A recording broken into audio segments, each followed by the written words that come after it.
আসসালামু আলাইকুম বন্ধুরা, কেমন আছেন সবাই? আশা করি সবাই ভালো আছেন। তো মুরগি সুরগি নাইকে অনেক কাম যাবো নাইকে না রাখলে আর যদি খাইবার মন যায় না আশা করছি বলে একটা মুরগি জব করি।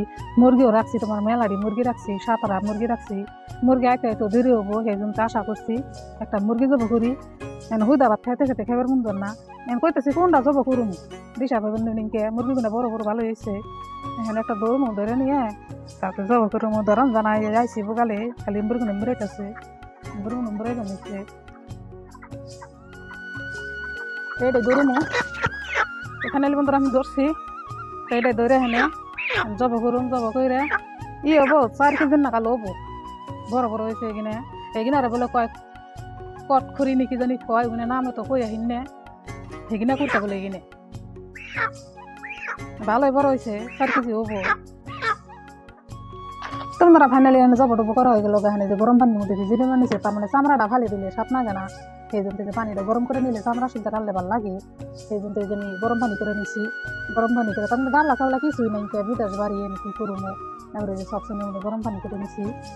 ভালো করে চুবি নিতেছি, তার মানে চামড়া শুদ্ধ চামড়া ফালি দেওয়া খাইছি, একটু স্বাদ না না যেদিকে তেল সেদিকে জায়গা, চামড়ার মধ্যে স্বাদ বেশি, সেই জন্য চামড়াও খালাম না।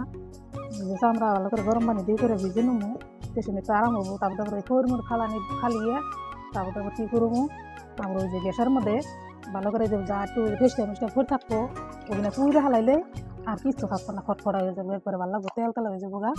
সেই জন্য আমি গরম পানি করে ভোগা বাইসা আরাম লাগে। আর সব ফুটে কি সুন্দর করে, কি সুন্দর দেখেন যা কালা করে সুন্দর হয়ে গেছে গা, এই যে তেল তেলা হয়ে যাবো গা না। এই চামড়া ফালিয়ে দিলে চামড়ার মধ্যে জায়গা মাংস, আর তাও ভাল লাগে না কিন দিকে। তোমার এই যে চামড়াটা শুদ্ধ রাখলে ভাল লাগে, চামড়ায় খেয়ে মন যায়, মাংসের মধ্যে তো খাইবার মন যায় না। পানি করে বাঁচলাম, বাইসা নিয়ে আবার আগলা ফয়টা থাকে না করে আমি এই যে ঠান্ডা পানিটা আবার ধুয়ে নিলাম। এই যে দেখুন কি সুন্দর হয়েছে, এত সুন্দর হয়েছে। এখানে কালা মুরগি সুন্দর পানি হালাইছি, এখানে আবার একটু গ্যাসে পুরুমু, পুরলে জাগলা দিয়ে একটা ফেসটা নাগাল ফয়ের আছে না, ওই ফয়টা যাবো। আর চামড়া শুদ্ধ খালি টেস্টে আলাদা, খুব ভাল লাগে খাইয়ে নিয়ে। তেলটা চামড়ার মধ্যে থাকে, এখানে কিছু বান যাবো না। তোমার এই মানে একবার ভাত করা গেছে গা।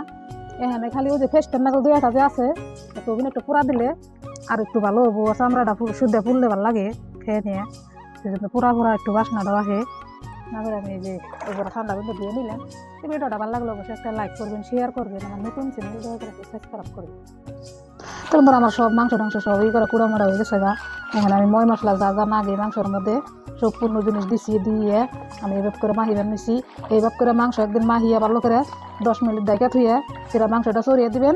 দেখার মানে এই মাংসটার টেস্টটা কিরম লাগে, সেরকম বুড়িয়া লাগে মাংস খাইতে, মজাও লাগে সেরকম। আপনি মাংস ছাড়বেন না, এত স্বাদ লাগবো। এরকম করে ভালো করে গরুর মাংস যেমন মাহা, যে কোনো একটা জিনিস মুরগি হোক মাংস হোক এমন করে মাহিয়ে একদিন রাইন্দা আপনারা খাইবেন, দেখার মানে কিরম স্বাদ লাগে, এরকম খাইও ভালো লাগে। আমি এখানে মেখে তারপর 10 মিনিট বাদ দিয়ে ওর মাংসটা সরিয়ে দেন লাগে, মাহান ছাড়া মাংস খাইবই না। এখানে যে মাংসটা মাহাইলাম কাঁচা তাই খান যাইব। এই মাংস হয়েছে স্বাদ হয়েছে মাহানের মধ্যে, ভালো করে মাংসটা মাহিয়ে 10 মিনিট বাদে ফিরে সরিয়ে দাও, মাংসটা খাইতে কিরকম ভালো লাগে।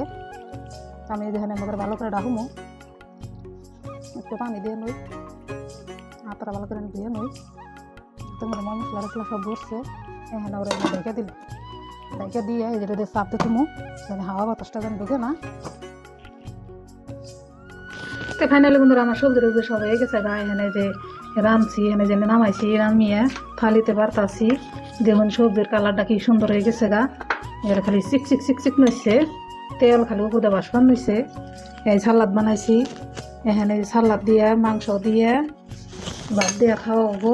আমি বিসমিল্লাহ একটা মুখে দিয়ে দিই কি মনে হয়েছে, গরম।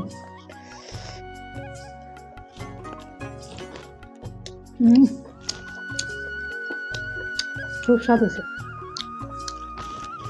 ভিডিওটা ভালো লাগলে অবশ্যই একটা লাইক করবেন, শেয়ার করবেন, আর আমার নতুন চ্যানেল দয়া করে একটু সাবস্ক্রাইব করবেন।